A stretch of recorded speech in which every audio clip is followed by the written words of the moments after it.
कसं काय मंडळी? ठरलं तर मग या मालिकेच्या आजच्या मंगळवार 18 मार्चच्या एपिसोडमध्ये काय झालं ते पाहूया. प्रतिमा आत्या ही घरामध्ये येते. तेवढ्यात अर्जुन आणि सायली तिला भेटतात. अर्जुन विचारतो, प्रतिमा आत्या अजून तू गेली नाहीस का? येथेच आहेस का? तर प्रतिमा आत्या सांगते, अरे मागच्या अंगणात रातराणी फुलली आहे ना, तिला पाहण्यासाठी गेले होते.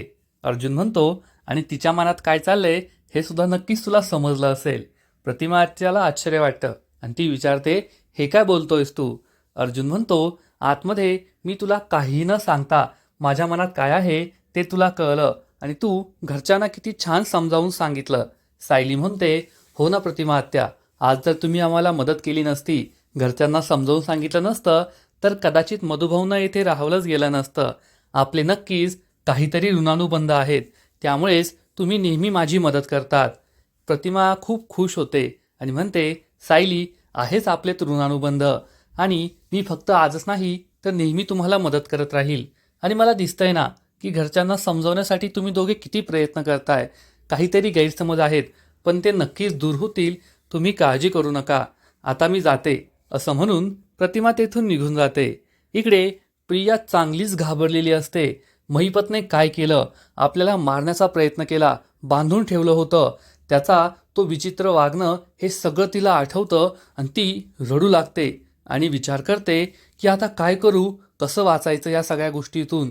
तेवढ्यात तिला एक कल्पना सुचते आणि ती विचार करते की मला लवकरात लवकर अश्विनशी लग्न करावं लागेल. एकदा का मी सुभेदारांची सून झाले की तो महिपत मला काहीही करू शकणार नाही आणि वाचण्याचा हा एकमेव पर्याय आहे. इकडे सायली ही सुद्धा काहीतरी विचार करत असते. तिला आठवतं की धुळवडीच्या दिवशी प्रियाने आपल्याला मधुभाऊंबद्दल सांगितलं होतं. तिला मधुभाऊंबद्दल कसं काय कळलं हा प्रश्न तिला पडतो. त्याच वेळेस आपण मधुभाऊंना घरी आणलं तेव्हा सगळे आपल्याशी कसे वागले, त्यानंतर पूर्ण आजी काय म्हणाल्या की तू मधुभाऊंना इथे आणलंय, मग तो धोका आपल्या घरात नाही का आला? आपण घरच्यांचा जीव हा धोक्यात नाही घातला ना, अशी भीती तिला वाटते. ती अर्जुनला विचारते की खरंच आपण घरच्यांवर सगळा धोका तर नाही ना आणला? आपल्या घरच्यांच्या प्राणाला, जीवाला काही धोका तर नाही ना? अर्जुन समजावून सांगतो, नाही, तुम्ही काळजी करू नका. महिपतने याआधी 2दा मधुभाऊंचा जीव घेण्याचा प्रयत्न केलाय आणि आता तो तिसऱ्यांदा अशी चूक करणार नाही. त्याला माहिती आहे की मधुभाऊ आपल्या घरी आहेत आणि येथे येऊन त्याने काही करण्याचा प्रयत्न केला तर तो अडकणार आणि तो इतकी मोठी रिस्क घेणारच नाही. परंतु आपल्याकडे आता खूप कमी वेळ आहे. आपल्याला लवकरात लवकर या केसचा निकाल लावावा लागणार आहे. जेवढे काही पुरावे आहेत ते एकत्र करावे लागतील आणि साक्षीला शिक्षा करावी लागेल. तेव्हा महिपत आपोआपच संपेल. आता मी या केसवरच काम करणार आहे, दुसरं काहीच करणार नाही. तेव्हा सायली म्हणते, म्हणूनच सगळे म्हणतात की ॲडव्होकेट सुभेदार हे एक नंबर काम करतात. अर्जुन म्हणतो, मग मी आता इतकं काम करणार आहे तर मला एक कॉफी मिळेल का कडक? सायली त्याच्याकडे रागारागाने पाहते. अर्जुन चांगलाच घाबरतो. सायली हसू लागते आणि म्हणते, आता नवरा एवढं काम करतोय तर बायकोने एवढी फरमाईश पूर्ण करायला काय हरकत आहे? आणि ती कॉफी बनवायला जाते. अर्जुनला खूप आनंद होतो. दुसऱ्या दिवशी सकाळी पोलीस स्टेशनमध्ये महिपत हा साक्षीला भेटायला येतो. तेव्हा महिपत साक्षीला सांगतो की मधुकर पाटील माझ्या हातातून निसटला. हे ऐकून साक्षीला जबर धक्काच बसतो. साक्षी खूप चिडते आणि विचारते, असा कसा सुटला मधुकर पाटील? तुमच्या चावडीतून तर मुंगीही सुटत नाही ना, मग मधुकर पाटील कसा सुटला? असं म्हणून ती चक्क महिपतचा गळा पकडते आणि म्हणते, काय करताय अण्णा तुम्ही? मी या पोलीस स्टेशनमध्ये मरून जाणार, जेलमध्ये मरून जाणार, पण तुम्हाला काहीच जमायचं नाही, असं म्हणून ती जोरात ओरडते. तुम्हाला ते केसचे पुरावे मिटवता नाही आले, मधुकर पाटीलची आत्महत्या प्लॅन नाही करता आली, त्याच्याकडून जबाब नाही घेता आला, काय फायद्याचे तुम्ही? तेव्हा महिपत खूप घाबरतो आणि म्हणतो, ओरडू नकोस, नाहीतर सगळ्यांना सगळं कळेल. साक्षी म्हणते, आता काय फायदा सगळ्यांना कळण्याचा? मी तशीही मरणार आहे. तो ॲडव्होकेट सुभेदार मला येथे शिक्षा करणार, मला फाशी होणार. हा तुमचा मोबाईल घेऊन जा, मला जेवणही नकोय, काहीच नकोय. तेव्हा महिपत तिला शांत राहायला सांगतो, परंतु साक्षी खूप घाबरलेली असते, रडू लागते आणि म्हणते, अण्णा तुम्हीच मला गळा दाबून मारून टाका, कारण मला या जेलमध्ये नाही मरायचंय. तेव्हा महिपत हा साक्षीसमोर हात जोडतो आणि म्हणतो, पोरी, या सगळ्यात मला सगळ्यात जास्त त्रास होत असेल तर या गोष्टीचा की तुझा बाप अजून जिवंत आहे हे माहीत असताना सुद्धा तू संपूर्ण हरलीयस, तुला असं वाटतंय तू या जेलमधून बाहेर निघू शकणार नाही.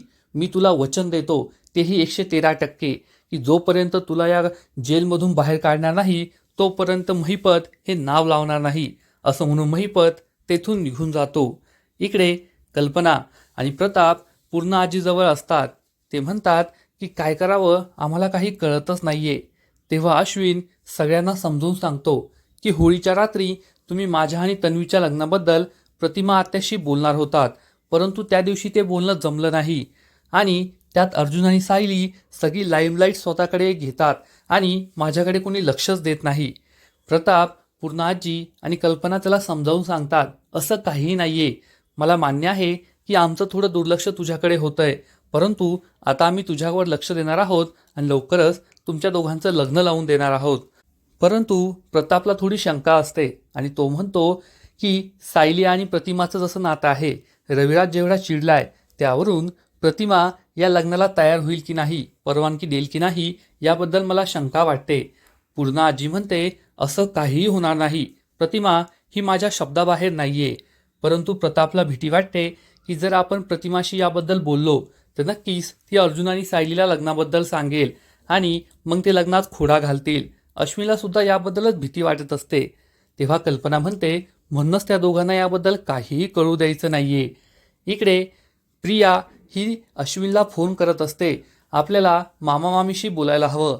जर प्रतिमाला लग्नाबद्दल समजलं तर ती किल्लेदारला सांगेल, अर्जुन सायलीला सांगेल आणि ते काही आमचं लग्न होऊ देणार नाही.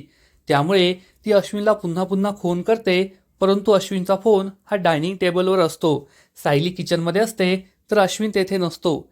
सायली हा फोन पाहते, ती अश्विनला हाकही मारते, परंतु अश्विन काही येत नाही.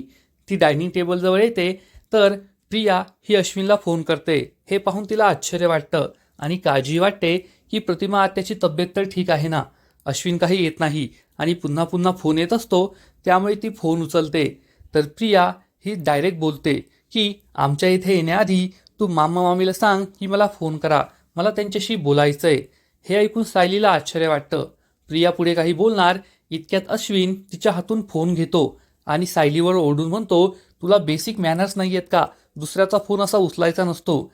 सायली त्याला समजवण्याचा प्रयत्न करते, परंतु अश्विन हा तिच्यावर ओरडतो आणि तेथून निघून जातो.